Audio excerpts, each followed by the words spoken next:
Hello viewers, আশা করছি সবাই ভালো আছেন। আজ আমি আপনাদের জন্য fight for love drummer third পার্টের গল্প নিয়ে এসেছি।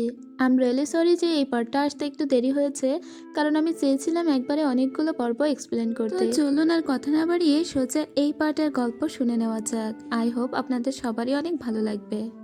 ইয়ান যতই লেডি চুয়ের দিকে ঝুঁকতে থাকে, লেডি চু তত লজ্জা পেয়ে এবার ওখান থেকে উঠে প্রায় বাহিরেই চলে আসে।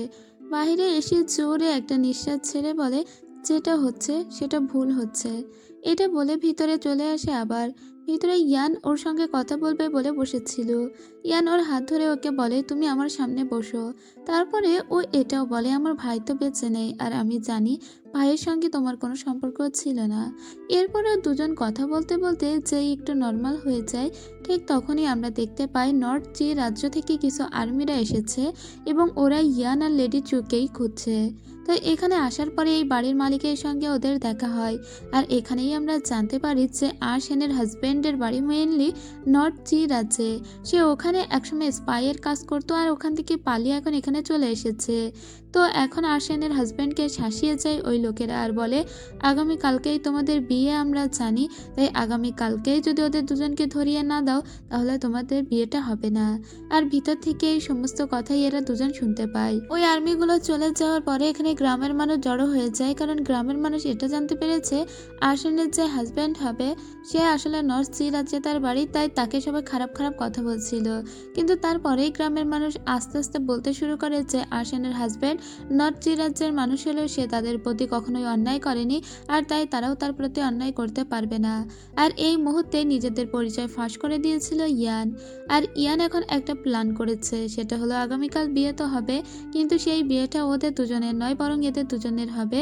এবং এরা নিজেদের বাড়িতেও খবর দিয়েছে যে এখানে নর্থ চি রাজ্যের ওইসব আর্মিরা আসবে, ওরা বিয়ের ওসিলায় ওদেরকে ধরবে আর কি, এটা একটা ট্রাপ। তখন আমরা লুসিবাকেও দেখতে পাই, ওরা কিন্তু সবাই এখানে চলে এসেছে আর ওরা সবাই ছদ্মবেশ নিয়ে নিয়েছে।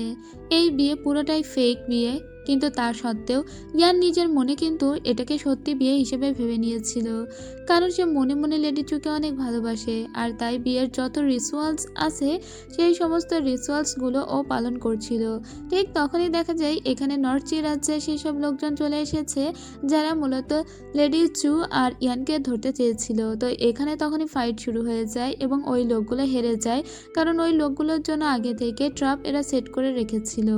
এরপরে লোকগুলো চলে যাওয়ার পরে এরা যখন নিজেদের ভিতরে কথা বলছিল, লেডি চু এসে প্রথমে আর্সেনকে কৃতজ্ঞতা জানায়, কারণ আর্সেনের কারণেই সম্ভব হয়েছে নর্থ চি রাজ্যের ওই আর্মিগুলোকে মারা।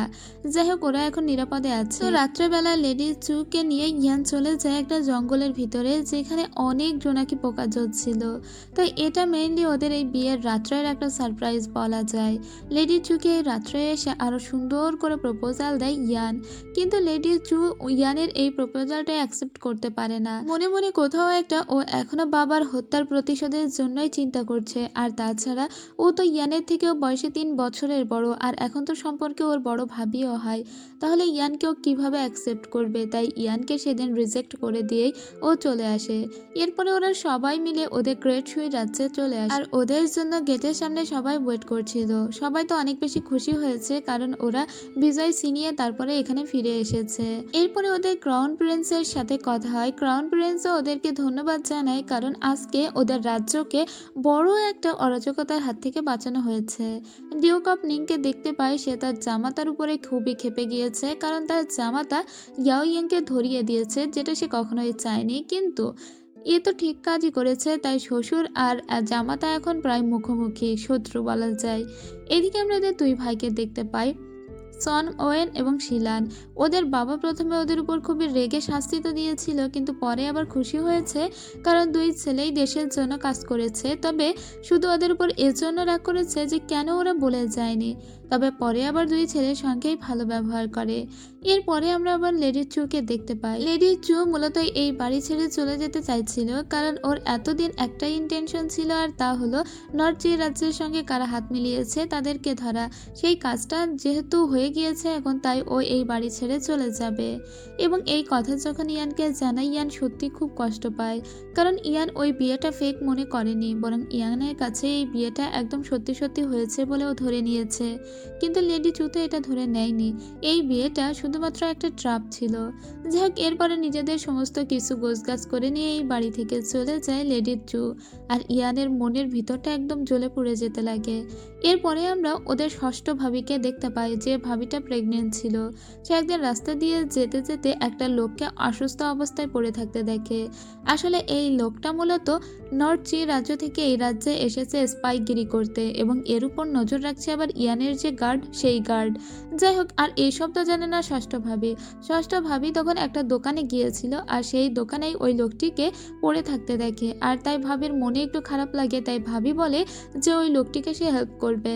কিন্তু ইয়ানের যে গার্ড ছিল, সেই গার্ড ওকে হেল্প করতে বারণ করে, কারণ ইয়ানের গার্ড এটা সন্দেহ করছে এখানে যে লোকটা অসুস্থ হয়ে পড়ে আছে সে মূলত নর্থ চি রাজ্য থেকে এসেছে। কিন্তু ইয়ানের ছোট ভাবি বলে যে সে যেই হোক না কেন, আপাতত সে অসুস্থ, তাই আমি তার চিকিৎসা করব বলে ওই লোকের চিকিৎসা করে। তো ও লোকও কিন্তু বেশ একটু নরম হয়ে গিয়েছিল ভাবির প্রতি। এরপরে সেই ক্ষণ চলে আসে যখন আমরা ইয়াও ইয়াংকে দেখতে পাই। ওকে সবার সামনে নিয়ে চলে আসা হয়েছিল। ওর জীবনে অনেক পাপ আছে, ও সাধারণ মানুষের সঙ্গে অনেক খারাপ আচরণ করেছে, কিন্তু ও যে নর্থ চি রাজ্যের সাথে জড়িত সেটা স্বীকার করলেও ওর উপরে আরও কারা আছে তাও স্বীকার করে না, কারণ এই দেশেই, এই রাজ্যে এখনো পর্যন্ত জড়িয়ে আছে নর্থ চি রাজ্যের অনেক লোক। যেহেতু ও কোনো কিছু স্বীকার করে না, দিনের পর দিন এই রাজ্যের মানুষকে ঠকিয়েছে, এই রাজ্যের সাধারণ মানুষের রক্ত শুষে খেয়েছে, আর সেই জন্য ওকে মৃত্যুদণ্ড দেওয়া হয়। আর এই মৃত্যুদণ্ড নিজের হাতেই কার্যকর করে হলো জ্ঞান, যেন ও নিজের বাবা ভাইদের প্রতিশোধ নিল। ফাইনালি ওই একটু শান্তি পেয়েছে। ও লেডি চুয়ের দিকে তাকিয়ে থাকে যে ফাইনালি ওর প্রতিশোধটা যেন কমপ্লিট হয়েছে।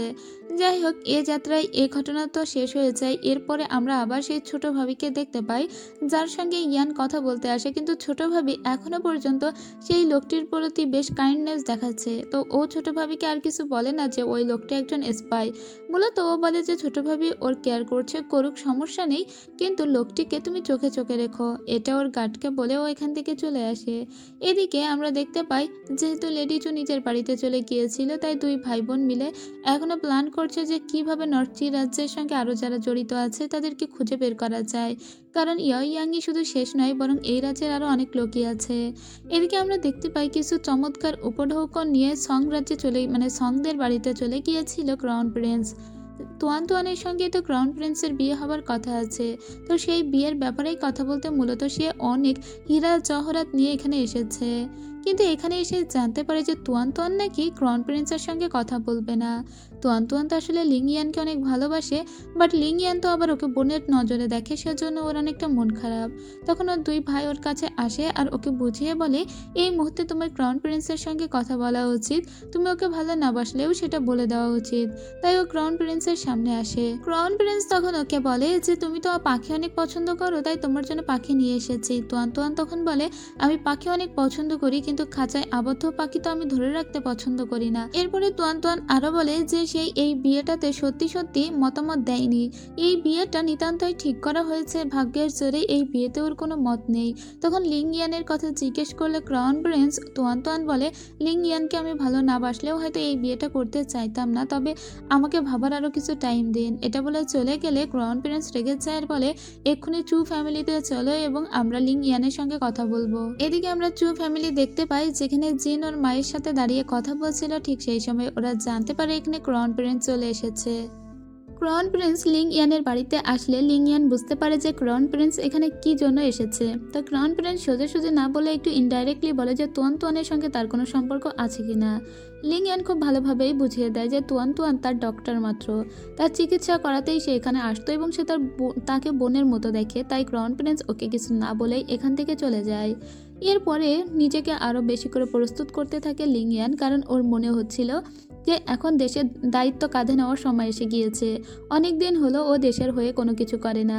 আর এদিকে জিনের সঙ্গে খুব ঝামেলা হয়েছিল বোয়েনের, কারণ জিনকে বোয়েন কথা দিয়েছিল ও কখনোই যুদ্ধে যাবে না, তবে সেই কথার অমান্য করে যে ও যুদ্ধে গিয়েছিল সেজন্যই মূলত জিনের মন খারাপ।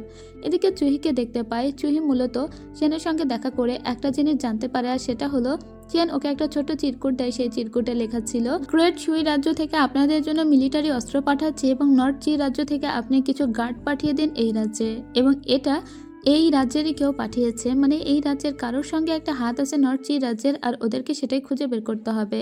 ঠিক তখনই এখানে চলে আসেই সেনের স্ত্রী জানতে পেরেছিল যে তার হাজব্যান্ড আজকে দেখা করতে এসেছে চুপি চুপি জুহির সঙ্গে, আর সেজন্য সে এখানে এসে যায় আর এসে একটা ঝামেলা বাঁধিয়ে ফেলে।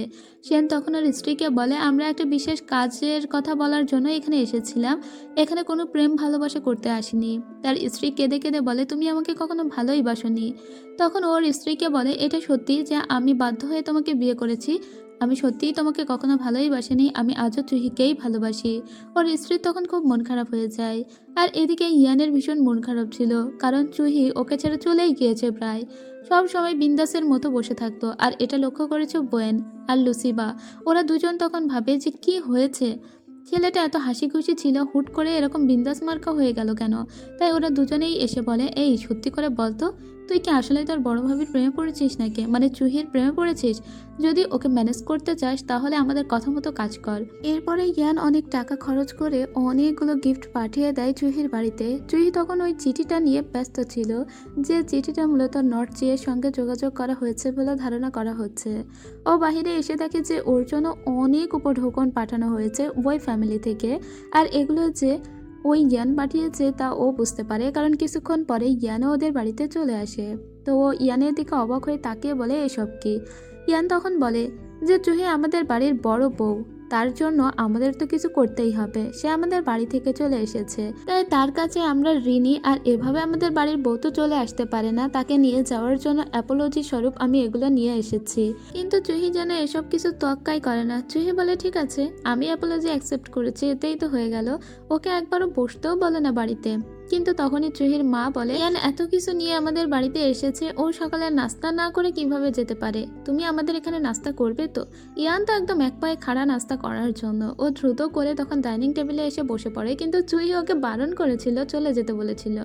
এখন যখন ওরা নাস্তার টেবিলে বসেছিল তখন জুহির মা বলে, ইয়ান তো খুবই ভালো একটা ছেলে এবং ইয়ান এখনো অবিবাহিত, তো আমি চিন্তা করছি আমার মেয়ের সঙ্গে যদি ইয়ানের বিয়ে দিতে পারতাম। তো মেয়ে তো তার দুটো, কোন মেয়ের কথা বলছে? আসলে সে জিনের কথা বলছে। এই কথা শোনার সাথে সাথেই ওরা তিনজন একসাথে না করে ওঠে। ওর মা অবাক হয়ে বলে, কি হলো, তোমরা তিনজনই না বলে উঠলে? কিন্তু জুহি কেন না বলে উঠলো, এটা আগে শুনতে চাই ইয়ান।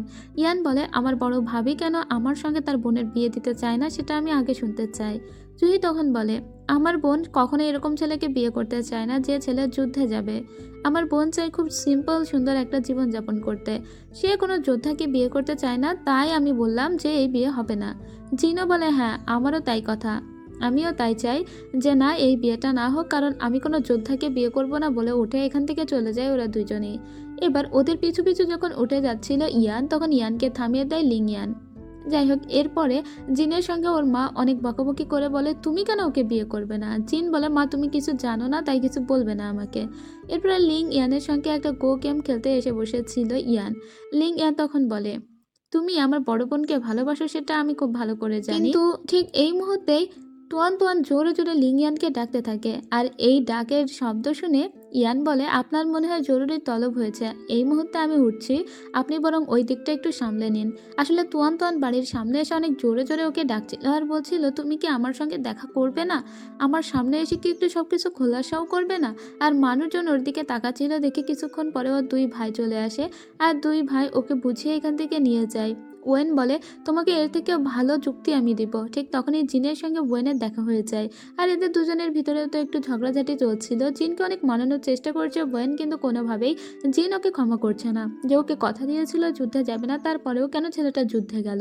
সেই দুঃখে কষ্টে ওর সঙ্গে সমস্ত সম্পর্কই ছিন্ন করে দিয়েছে। ওয়েন বলে, আমি আর কখনো এরকম করবো না, আমি এখন থেকে তোমার কথা শুনবো। জিন বলে, কিন্তু তারপরেও আমি তোমার সঙ্গে আর কথা বলবো না, কারণ কথা খেলাপকারীকে আমি অনেক বেশি ঘৃণা করি। এদিকে আমরা ওই ফ্যামিলি দেখতে পাই যে এখানে ইয়ানের বড় ভাবি বলছিল যে তাদের ছেলে মেয়েগুলো ইদানিং খুব মিস করছে জুহিকে, তো জুহিকে দেখার জন্য অনেকে উতলাও হয়ে আছে। সেজন্য একটা পিচ্চিকে নিয়ে বাহিরে বের হয়ে যায় ইয়ান, আর বলে, চলো আমরা জুহির সঙ্গে দেখা করে আসব। ওরা চলে যায়। এদিকে আমরা প্রিন্সেসকে দেখতে পাই, প্রিন্সেসের সঙ্গে দেখা করতে এসেছিল জুহি, আর প্রিন্সেস যখনই জুহিকে দেখতো তখন খুব খুশি হয়ে যেত। আজকেও জুহিকে দেখা মাত্রই সে খুবই খুশি হয়ে গিয়েছে। জুহি আসার আগে অনেক খাবার দাবার নিয়ে এসেছে প্রিন্সেসের জন্য। প্রিন্সেস তখন বলে, হানমেই তুমি আপাতত এখান থেকে যাও, আমি একটু আলাদা করে জুহির সঙ্গে কথা বলতে চাই। মূলত জুহির সঙ্গে গল্প করতে ওর খুবই ভালো লাগে। জুহি বলে, আমি আজকে আপনার জন্য একটা আলাদা রকম গিফট নিয়ে এসেছি। এটা বলে সেই চিঠিটা বের করে, যে চিঠিতে লেখা ছিল যে নর্থ সিতে আমি কিছু মিলিটারি অস্ত্র পাঠাচ্ছি এবং আমাদের জন্য কিছু গার্ড পাঠিয়ে দিই। ওখানে তখন প্রিন্সেসের দাসী বসেছিল, আর দাসী এই চিঠিটা দেখা মাত্র ওর হাত কাঁপতে শুরু করলে দাসীর দিকে তাকিয়ে থেকে প্রিন্সেস আর বলে, তোমার আবার কি হয়েছে? দাসী তখন বলে, আমি দুঃখিত। এটা বলে ও এখান থেকে চলে যায়। আর প্রিন্সেসকে ওই চিঠি দেখানোর দ্বারা এটা বোঝাতে চেয়েছিল জুহি যে আপনার রাজ্যে এমন কেউ লুকিয়ে আছে যেই মূলত নর্থ সি আর্মিদের সঙ্গে যোগাযোগ করেছে, কারণ ওই চিঠিতে লাল ফুলের মতো একটা মার্ক আঁকা ছিল। প্রিন্সেস বলে, ঠিক আছে, আমি এই ব্যাপারটা একটু খতিয়ে দেখবো, তুমি টেনশন করো না। এরপরে ওকে বলে, ইয়ানের কি খবর? তুমি নাকি ওই ফ্যামিলি থেকে চলে গিয়েছো? ঠিক তখনই জুহির মনে পড়ে ইয়ানের সাথে ওর কাটানোর সময়। ওর খুব খারাপ লাগে আর বলে যে সব সময় নিজের ইমোশনকে এগিয়ে রাখলে তো হবে না, আমাদের মাঝে মাঝে র্যাশনালও হতে হবে। যাই হোক, এটা বলে যখন চলে যায় জুহি, তখন সেই গার্ডের কাছে অর্থাৎ সেই দাসীর কাছে জিজ্ঞেস করে প্রিন্সেস যে তোমার আজকে হাত কেন কাঁপছিল, কি হয়েছে তোমার? দাসী তখন বলে, আসলে আমি ইদানিং খুব ক্লান্ত তো, এর জন্য মনে হয় একটু হাত কেঁপে গিয়েছে। ওর দাসীকে ও তখন বলে, ঠিক আছে, গিয়ে তাহলে রেস্ট করো। এরপরে আমরা দেখতে পাই যে খুব আনমনে হেঁটে যাচ্ছিল বাজার দিয়ে জুহি। হাঁটতে হাঁটতেই ওর হঠাৎ করে দেখা হয়ে যায় ইয়ানের সাথে, আর ওই সাথে ওই পিচ্চিটাও ছিল। তো পিচ্চিটা ওকে বলে, তোমাকে খুব মিস করছি। তখন এই ইয়ানের গার্ড পিচ্চিটাকে নিয়ে আরো অন্যদিকে নিয়ে যায়, এদের দুজনকে একটু আলাদা সময় দেয়। তো তখন ইয়ানকে জুহি বলে, শুধু কি ওই আমাকে মিস করছিল, তুমি আমাকে মিস করছিলে না? ইয়ান তখন বলে, আমিও তোমাকে মিস করছিলাম। তুমি আমাদের বাড়ি থেকে চলে গিয়েছো, বাড়িটা ভীষণ ফাঁকা ফাঁকা লাগছে, তুমি কি আর কখনোই ফিরে যাবে না? জুহি তখন আস্তে আস্তে ওর দিকে এগিয়ে আসে আর ওকে জড়িয়ে ধরে বলে, অবশ্যই ফিরে যাব, আমিও তোমাকে অনেক মিস করছিলাম। আসলে জুহিও মনে মনে জ্ঞানকে অনেক ভালোবেসে ফেলেছে, তাই জুহি ওকে বলে, ঠিক আছে, আজকেই আমি তোমার বাড়িতে ফিরে যাব। এদিকে আমরা ডিউক অফ নিংকে দেখতে পাই, যার তার জামাতা মেয়ে সবার সঙ্গে ঝামেলা বাঁধছিল। ডিউক অফ নিং তার জামাইকে যখন সাহায্য করছিল, তার মেয়ে এসে তার বাবাকে বাধা দেয় আর বলে, তোমার জন্যই আমাদের এই বিয়েটা হয়েছিল ঠিকই, কিন্তু আমার হাজব্যান্ড কোনোদিন আমাকে ভালোবাসেনি, আর সেই জন্য তুমি ওকে আঘাত করতেও পারবে না, কারণ তোমার জন্য আজকে আমার এই অবস্থা হয়েছে, আর আমি ওকে ডিভোর্স দিতে চাই। কারণ একটা মানুষকে আমি ভালোবাসি, সেই মানুষটা আমাকে ভালোবাসে না, তার সাথে সংসার আমি কিভাবে করব? তার মনে মনে আজও অন্য কেউ বেঁচে আছে, সেখানে তো সংসার করার কোনো মানেই হয় না। এরপরে ও নিজে ডিভোর্স পেপার বের করে আর ওটাতে সাইন করে দিয়ে সেটা দিয়ে দেয় সেনের কাছে আর বলে, আমি তোমাকে আজীবনের জন্য মুক্ত করে দিলাম আর নিজেকেও মুক্ত করে নিলাম। তুমি তো এটাই চেয়েছিলে, তাই না? এখন তুমি যেতে পারো, এখন থেকে তুমি স্বাধীন, তোমার আর কোনো পিছুটান রইল না। আর ওকে ধন্যবাদ জানাই সেন। আসলে সেনেরও এই বাড়ি ছেড়ে যেতে খারাপ লাগছে, তারপরেও যেতে হবে। এর পরের দিন আমরা দেখতে পাই এদের বাড়িতে যেহেতু চুহি এখন এসেছিল, তাই চুহিকে নিয়ে একটু বাজারে বেরিয়েছিল ইয়ান। ইয়ান ওকে একটা সুন্দর জায়গায় নিয়ে আসে, আর এখানে দেখা যায় যে অনেক লোকের ভিড়। মূলত ওখানে একটা উইশ ট্রি আছে, সেখানেই সবাই নিজেদের নামগুলো ঝোলাচ্ছে। ওই উইশ ট্রিতে নেম প্লেট ঝোলালে নাকি মনে মনে যা চাওয়া হয় তাই পাওয়া যায়। তো ইয়ান আগে ঝোলাবে বলে সোজা পিছন থেকে নিয়ে চলে আসে জুহিকে আর বলে, আমরা বরং এদিক দিয়ে বাড়ির ভিতরে প্রবেশ করব। এরপরে ওরা প্রবেশ করতে থাকে। এটা অনেকটা মন্দির টাইপের আর কি, মানে মন্দিরের উইস্ট্রিতে ওরা নিজেদের নামগুলো ঝুলাবে বলে এসেছিল। তবে এখানে দুজন বাচ্চা ছেলে ওদের অস্তিত্ব টের পেয়ে ওদেরকে দেখবে বলে সামনের দিকে আসছিল, কিন্তু কিছুক্ষণ নেমেই ওরা আর আসে না। আর এদিকে এই অবস্থায় জুহি বেশ কাছাকাছি চলে আসে ইয়ানের। মূলত এটা তো অজুহাত, কাছাকাছি আসবে তাই ডিরেক্টর কিভাবে ওদের কাছাকাছি নিয়ে আসবে এভাবেই নিয়ে আসলো। এরপরে ওরা সেই উইস্ট্রির সামনে আসে আর একদম উঁচুতে ওদের দুজনের নামের প্লেট দুটো ঝুলিয়ে দেয় এবং দুজনেই কিছু উইশ করে আর বলে, আমাদের মনস্কামনা পূর্ণ হোক। কিন্তু কিছুক্ষণ পরে ওরা বুঝতে পারে যে এবার সামনের দরজা দিয়ে সবাই ভিতরে প্রবেশ করতে শুরু করবে, তাই ওরা দ্রুত এখান থেকে চলে যায়। আমরা দেখতে পাই ওই মানুষের ভিড়ে জিনও চলে এসেছিল ওর একটা নেম প্লেট নিয়ে। ঠিক তখনই ওর হাত ধরে ফেলে ওয়েন আর বলে, আমি তোমাকে উপরে নিয়ে যাচ্ছি। তো ওয়েন ওকে সবার আগে উপরে নিয়ে চলে আসে আর মানুষজনগুলোকে ওখানে আটকায়, কারণ যাতে আগে আগে নিজের নামটা ঝোলাতে পারে জিন। তবে জিন এসে দেখে আগে আগেই ওর বোন এবং ইয়ান নাম ঝুলিয়ে গিয়েছে, তাই ওর একটু মন খারাপ হয়। ও নিচের দিকে ওর নেমপ্লেটটা ঝুলিয়ে দিয়ে ওখান থেকে চলে আসে। এদিকে ইয়ান এবং জুহি দুজনেই হেঁটে যাচ্ছিল, হাঁটতে হাঁটতেই হুট করে বৃষ্টি নেমে যায়। তবে এটা খুবই হালকা একটা বৃষ্টি ছিল, তাই ওরা একটা জায়গায় এসে দাঁড়িয়ে পড়ে। আর এখানে আবার ওকে ইমপ্রেস করার চেষ্টা করে ইয়ান, আর তখন জুহি ওর গালে একটা চুমু দিয়ে এটা বোঝাতে চেয়েছিল যে আমিও তোমাকে পছন্দ করি, কিন্তু যখনই ও ওটা করতে গিয়েছিল তখনই ইয়ান তার মুখটা জুহির দিকে ঘুরিয়ে ফেলে ওদের একটা লিপকিস হয়ে যায়। আর এখন তো দুজনেই এটা বুঝে গিয়েছে যে ওরা দুজন দুজনকে অনেক ভালোবাসে আর ওদের পথে আর কোনো বাধা রইল না। এরপরে ওরা যখন বাজার দিয়ে হেঁটে যাচ্ছিল, আমরা দেখতে পাই ওদের বাড়ির আর দুই ভাবিকে, যারাও এই বাজার দিয়ে হেঁটে যাচ্ছিল। তো দূর থেকে ওদের দুজনকে বেশ একটু ক্লোজ অবস্থায় এরা দুজন দেখে নেয়। দেখে ওদের মনে হয়েছিল হয়তো বা ভাবি দেবরের যেরকম সম্পর্ক সেরকম আর কি। তো ওরা বেশি একটা আমলে না নিয়ে সোজা বাড়িতে আসে, তাও মনে মনে তো খটকা লেগেই থাকে। এদিকে তুয়ান তুয়ানকে দেখতে পাই যে বাজারে একটা দোকান খুলে বসেছিল রোগী দেখবে বলে, আর অনেকগুলো চিঠি লিখছিল আর চিঠির ভিতরে একটা করে ফুল পাতা পাঠিয়ে দিচ্ছিল লিং ইয়ানের উদ্দেশ্যে। আর ও যেখানে রোগী দেখছে সেটা আসলে লিং ইয়ানের বাড়ির পাশেই ছিল।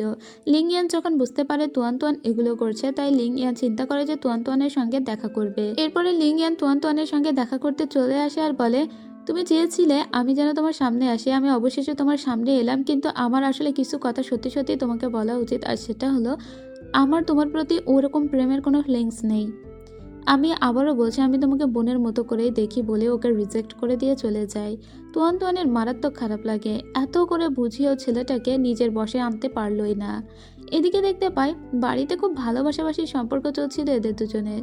অন্যদিকে আমরা প্রিন্সেসকে দেখতে পাই যে হানমেইকে ডেকে পাঠিয়েছিল খাবার খাওয়াবে বলে। তবে হানমেই যখন টেবিলে আসে তখন তার খাবারের ভিতর কিছু একটা ওয়াইন মিশিয়ে দিয়েছিল প্রিন্সেস। প্রিন্সেস এরপরে বলে, আমি তোমাকে বারবার বলেছি কেউ আমাকে ধোকা দিলে আমি সেটা পছন্দই করি না। তো তুমি কিন্তু শেষ পর্যন্ত আমাকে সেই ধোকাই দিলে। আমি তোমাকে এত ভালোবেসে আমার জায়গায় স্থান দিয়েছি, কিন্তু তুমি তুমি কি করলে? ঠিক তখনই হানমেই প্রিন্সেসের কাছাকাছি এসে বলে, আমি কি করেছি? প্রিন্সেস তখন বলে, তুমি আমাকে ধোকা দিয়েছো। তুমি নট চির হয়ে কাজ করো সেটা আমাকে কখনো বুঝতে পর্যন্ত দাওনি।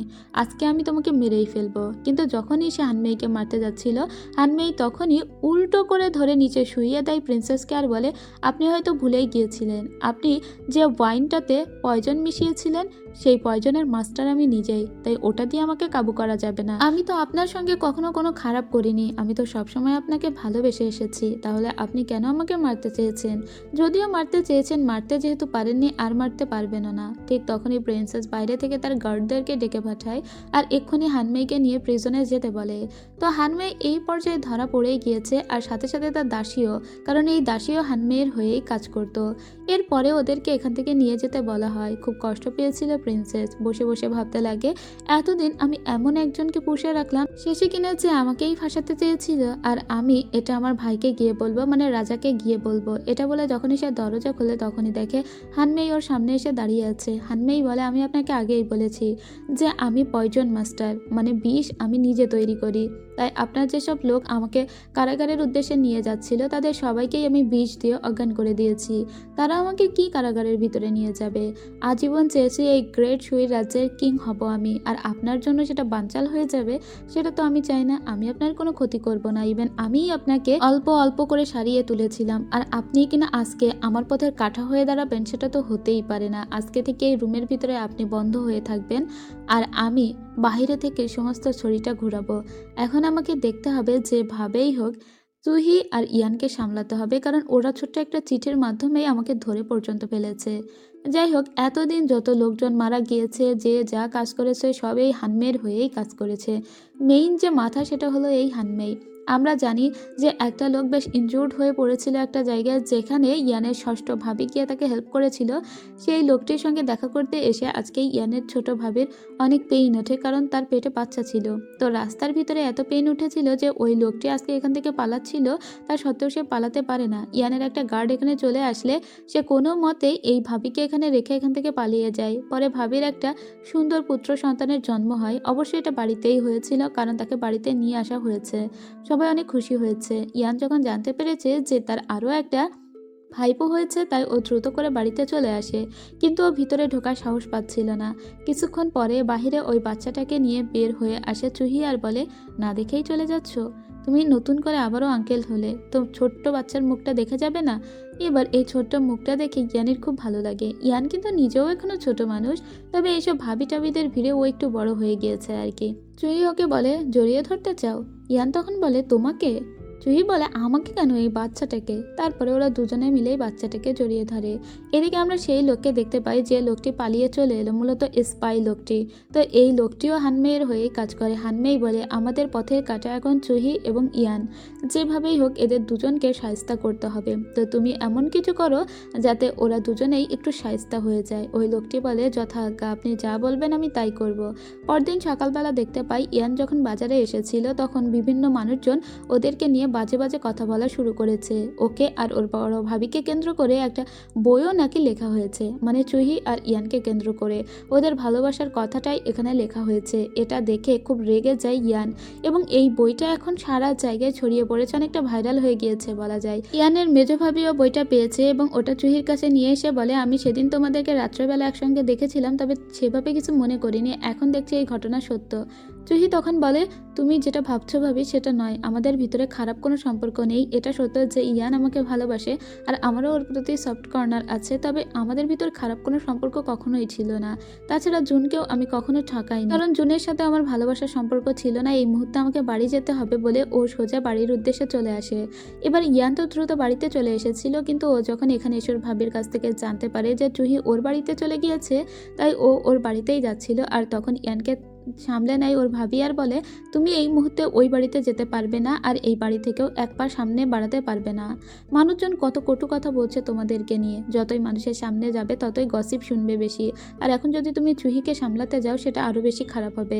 কিন্তু ওর ভাবিকে বলে ভাবি আমাকে যেতেই হবে। ওর ভাবি তখন দ্রুত করে ওই জনের ট্যাবলেটটা বের করে নিয়ে আসে আর বলে সে তোমার বড় ভাইয়ের স্ত্রী, তুমি কিভাবে তার সঙ্গে সম্পর্ক করতে পারলে। ইয়ান তখন বলে তুমি বিশ্বাস করো, বড় ভাইয়ের সঙ্গে জুহির কোনো ভালোবাসার সম্পর্ক ছিল না। সে একটা বিশেষ কারণে আমার ভাইকে বিয়ে করেছে, তাও মৃত্যুর পরে।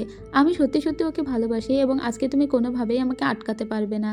যদি তুমি বড় ভাইয়ের এই ট্যাবলেট দিয়ে আমাকে আটকাতে চাও তাহলে আমাকে মারো, কারণ কেউ যদি এই ফ্যামিলির কোনো নিয়ম লঙ্ঘন করে সে ৯৯টা বেতের বাড়ি খাবে। এরপরে ওর গার্ডকে বলে এক্ষুনি সেই বেতটা নিয়ে এসো আর আমাকে ৯৯ বার আঘাত করো। ওর ভাবি তখন বলে এটা তুমি কি বলছো। ও তখন ওর ভাবিকে বলে আমি ৯৯ বার আঘাতটা সহ্য করতে পারবো, কিন্তু এই মুহূর্তে জুহিকে আমি একা ছেড়ে দিতে পারবো না, কারণ ওই একা কেন এইসব গসিপ সহ্য করবে, তাই আমাকে ভাবি যেতেই হবে। ওর ভাবি তখন বলে ঠিক আছে তুমি ওর ওখানে যেও, কিন্তু তারপরেও তুমি একবার ভেবে দেখো আমাদের ফ্যামিলির রেপুটেশন কতটা নষ্ট হচ্ছে, জুহির রেপুটেশন নষ্ট হচ্ছে। ইয়ান তখন বলে এই সমস্ত কিছু আমি ঠিক করে দিব। এদিকে জুহির বাড়িতে দেখতে পাই তো হজবরল অবস্থা, মানুষজন ওদের উদ্দেশ্যে ইট পাটকেল ছুটছে এবং অনেক বাজে বাজে কথা বলছে। এখানে তো নিজেদের ভিতরে সম্পর্ক খারাপ হয়ে গিয়েছিল জুহির, কারণ জুহির এমনি ওর মা বোনের সঙ্গে বেশি একটা বনে না, তারপরে আবার এত বড় স্ক্যান্ডাল। যাই হোক মানুষজন অনেক খারাপ কথা যখন বলছিল তখনই ইয়ান এখানে চলে আসে আর বলে তোমরা সবাই ফালতু কথা কেন বলছো। কিন্তু ওইসব লোকজন বলে যে জুহির ফ্যামিলির যে নেমপ্লেট আছে সেটা নামিয়ে ফেলতে হবে, ওরা এই রেপুটেশন ডিজার্ভই করে না। ওর ভাই তখন বলে ঠিক আছে আমাদের নেমপ্লেট আমরা নামিয়েই ফেলছি, কিন্তু এই সামান্য একটা নেমপ্লেট দিয়ে আমাদের রেপুটেশনকে তোমরা মূল্যায়ন করতে পারবে না।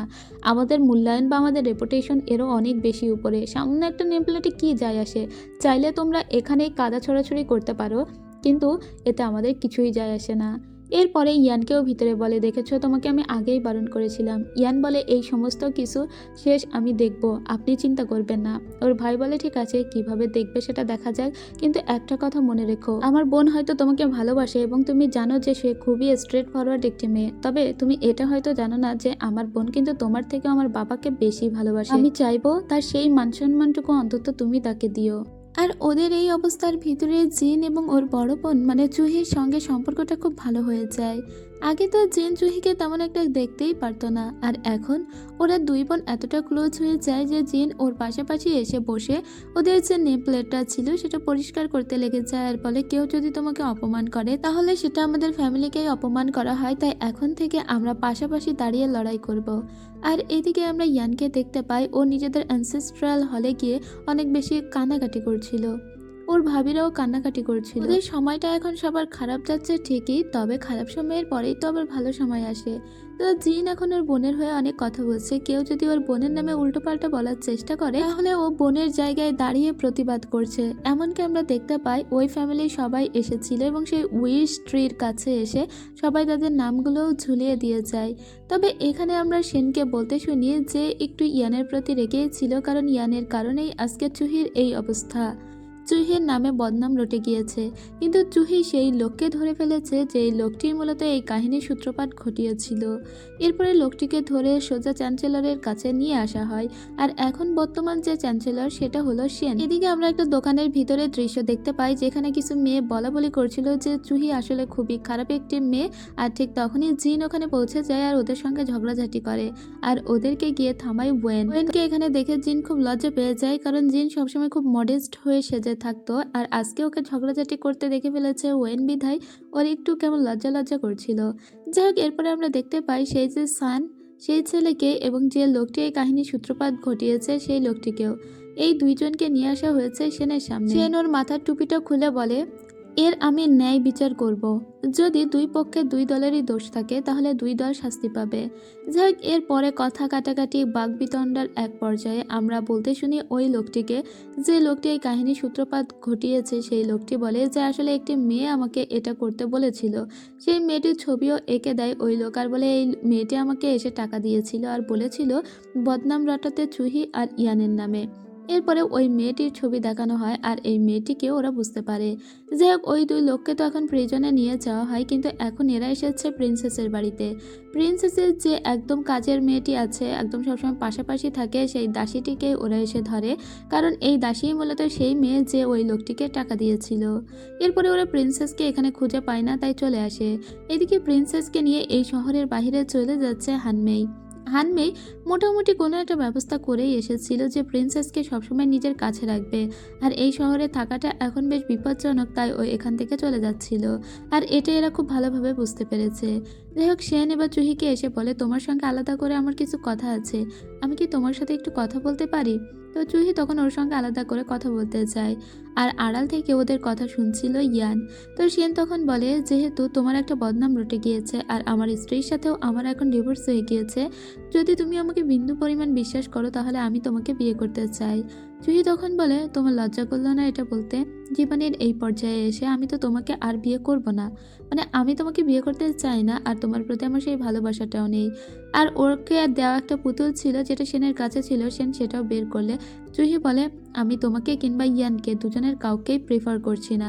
মানে সেন ওকে বলেছিল যে তুমি কি আমাকে এজন্য বিয়ে করবে না, তুমি ইয়ানকে ভালোবাসো। কিন্তু জুহি বলে, আমি তোমাদের দুজনকে কাউকেই পছন্দ করছি না বলে ওখান থেকে চলে আসলে। ইয়ানের এই কথাটা শুনে খুব খারাপ লাগে। ইয়ান তখন জুহিকে জিজ্ঞেস করে, তুমি ওই কথাটা কেন বললে?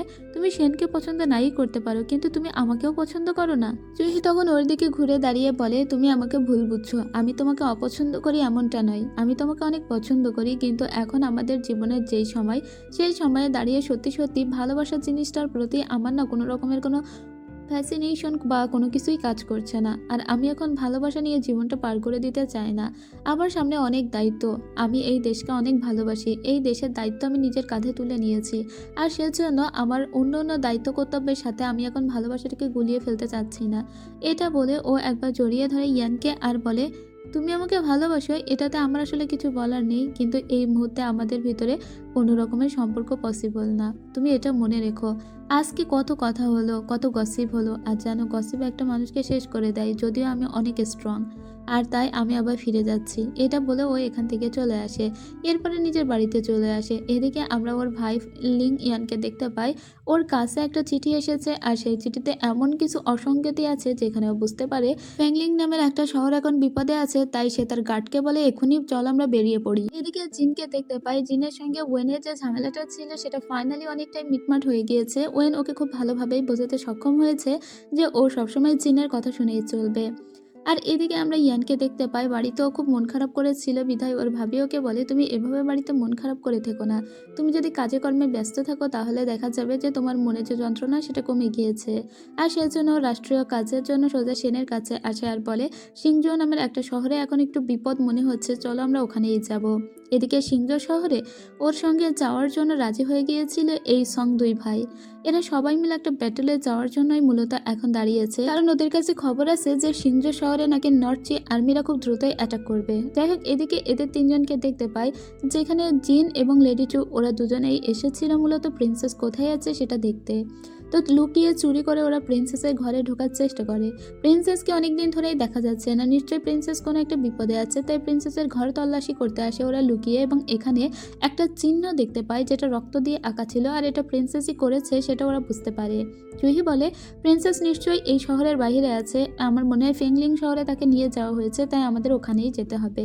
তাছাড়া ও বাইরের একটা গার্ডের কাছ থেকেও জানতে পারে যে হানমেই প্রিন্সেসকে এখান থেকে নিয়ে চলে গিয়েছে, আর তাই ও বাড়িতে জানায় ও ফেংলিং শহরে যাবে, যেখানে ওর ভাই আগে থেকেই গিয়েছে। তোর মা ওর সঙ্গে খুবই ভালো ব্যবহার করে আর বলে, ঠিক আছে, আমার দোয়া সবসময় তোমার সাথেই থাকবে। ওর বোনও যেতে চাইছিল ওর সঙ্গে, কিন্তু ও বোনকে না নিয়ে চলে আসে। এদিকে আমরা লিং ইয়ানকে দেখতে পাই, ওরা যে যাচ্ছিল ফেংলিং এর উদ্দেশ্যে এখনো পর্যন্ত ওরা পৌঁছায়নি, এবং পথেই ওরা একটা ক্যাম্প করেছে। তবে এখানেই একটা গাড়ির উপরে কিছু পর্দা সরিয়ে ওই এটা বুঝতে পারে যে এখানে লুকিয়ে লুকিয়ে আগে থেকেই এসেছে তুয়ান তুয়ান। তুয়ান তুয়ান আসলে ওর গার্ডের সঙ্গে কোনো রকমের সমঝোতা করে এখানে এসেছে মূলত লিং ইয়ানের মান ভাঙানোর জন্য, আর লিং ইয়ান যাতে ওকে ভালোবেসে ফেলে সেইটা দেখার জন্য।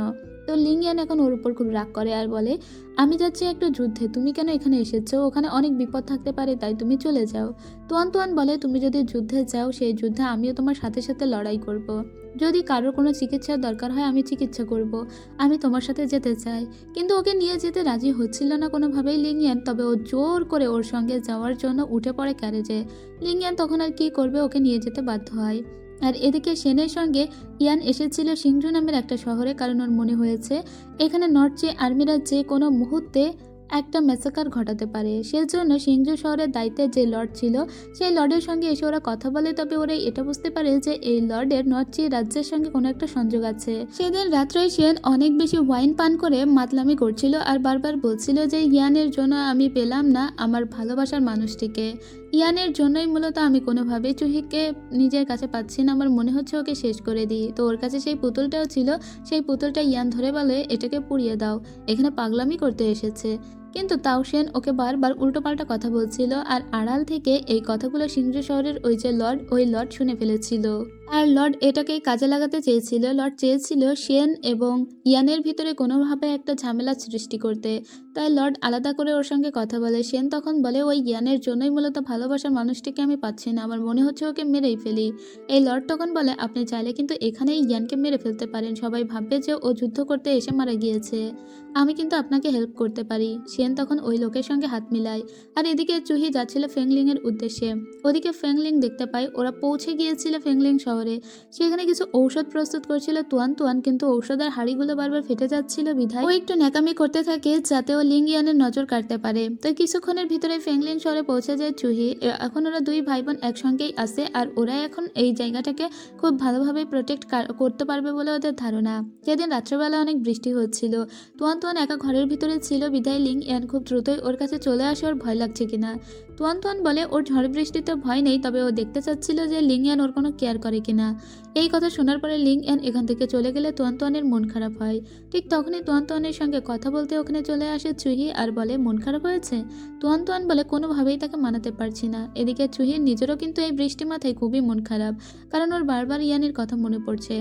এদিকে আমরা দেখতে পাই সিংজু শহরে সেই লর্ড একটা খাবার আয়োজন করেছিল, সেখানে সেনকেও ডাকা হয়েছে আর ইয়ানকেও ডাকা হয়েছে। তবে ইয়ানের যে ওয়াইন দেওয়া হয়েছিল সেই ওয়াইনের ভিতরে ছিল বিষ, আর এই বিষটা খাইয়েই মূলত ওকে মেরে ফেলতে চাওয়া হয়েছিল, তবে সেটা খুবই কম মানের একটা বিষ ছিল আর কি, ওটা খেলে ইয়ান মারা যাবে না। তো ওটা খাওয়ানো হয় প্রথমে ইয়ানকে। খেয়ে যখন ইয়ান অনেকটা দুর্বল হয়ে পড়ে তখনই সিংজু লর্ড সেনকে বলে ওকে এক্ষুনি স্টাব করতে। সাথে সাথে সেন ওর হাতে থাকা একটা ছুরি দিয়ে ইয়ানের বুকে স্টাব করে। ইয়ান বলে, তুমি আমার সঙ্গে বিশ্বাসঘাতকতা করলে? সিংজু লর্ড তখন হেসে বলে, আমি তো তোমাদের দুজনের সাথেই বিশ্বাসঘাতকতা করেছি। সেন তোমাকে মেরেছে, এবার আমি তোমাদের দুজনকেই মারবো, আর এই গ্রেট সুই রাজ্য আমার নিজের করে নিব। আমি সবসময় সেটাই চেয়েছি, নর্থ আর্মিদের সঙ্গে এজন্যই হাত মিলিয়েছি। সেন তখন বলে, আপনি এত খারাপ মানুষ? ঠিক তখনই দেখা যায় পিছন থেকে উঠে দাঁড়িয়েছে ইয়ান। আসলে ইয়ানের কিছুই হয়নি। ইয়ান এবং সেন দুজনেই আগে থেকে একটা পরামর্শ করে মূলত নাটক করছিল এতক্ষণ সিংজু লর্ডের সাথে। সিংজু লর্ডকে ফাঁসানোর জন্যই মূলত ওরা এটা করেছে, এবং এখন ওরা সত্যটাও জানতে পেরেছে। আর তাছাড়া ওরা এখানে দুজনে আসেনি, বরং ওদের অনেক সৈন্য এসেছে।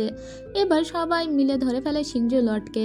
সিংজু শহরটা ভরাডুবিতে ছিল, কিন্তু এখন তো এই লর্ডকে ধরে ফেলা হয়েছে।